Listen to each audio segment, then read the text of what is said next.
Hi, and welcome back to the YouTube channel Ontarians for Ending Daylight Saving Time.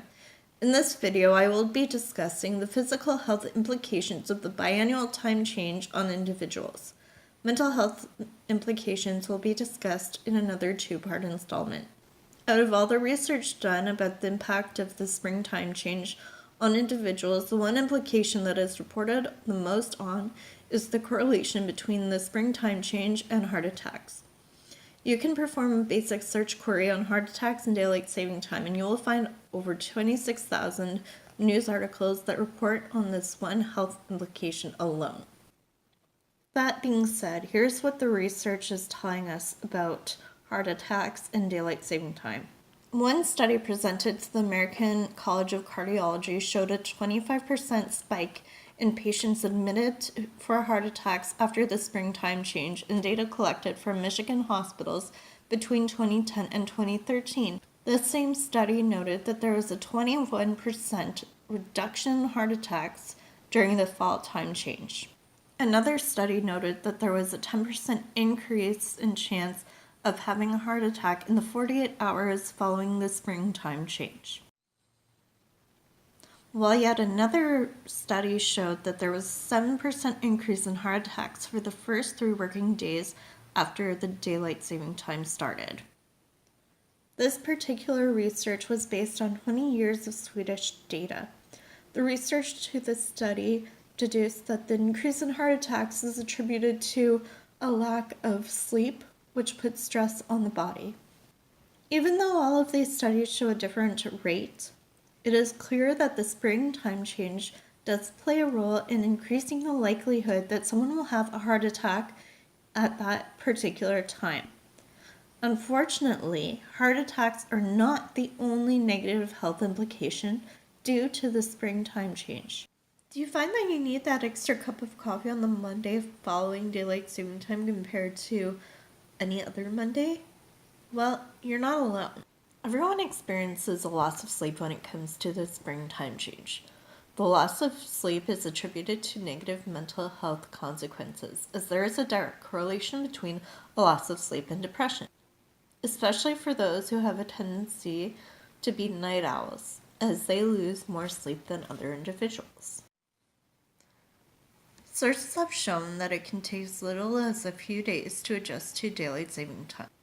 However, it can take as long as a few weeks for individuals to adjust to daylight saving time, if the individual ever even adjusted to the time change in the first place.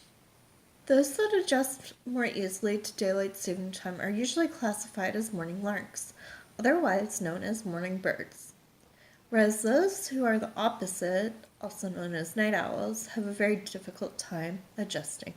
According to chronobiological research, individuals may never fully adjust to the spring time change.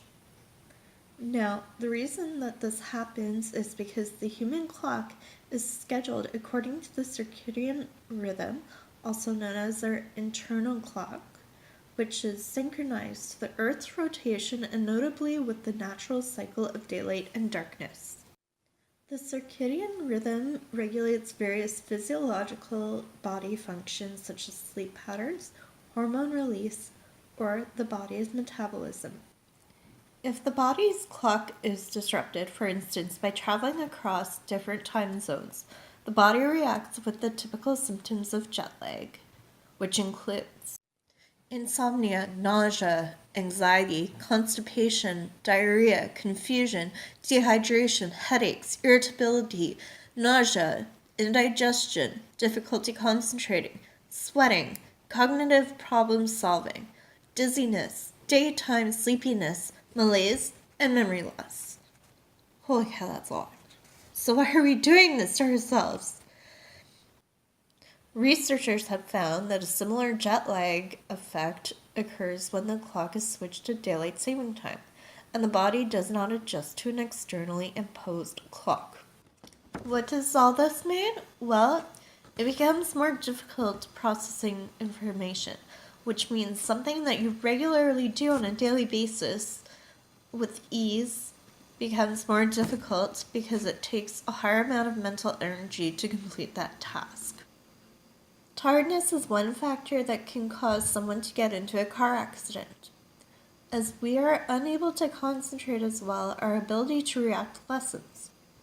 Research based on records of fatal car crashes in the United States noted that there was a 17% rise in traffic-related deaths on the Monday after the clocks moved forward an hour in the spring.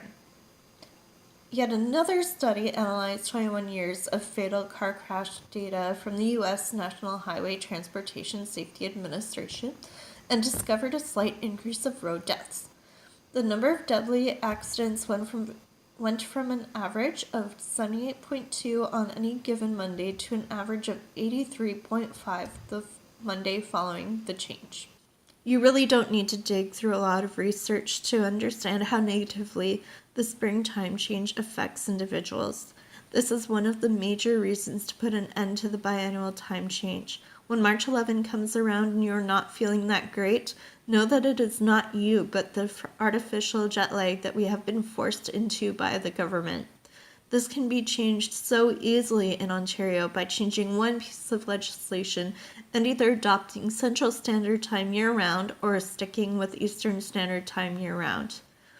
Let legislators in Ontario know that we have had enough of this biannual time change and follow the link in this description to sign and share the petition to abolish this practice. Every signature matters.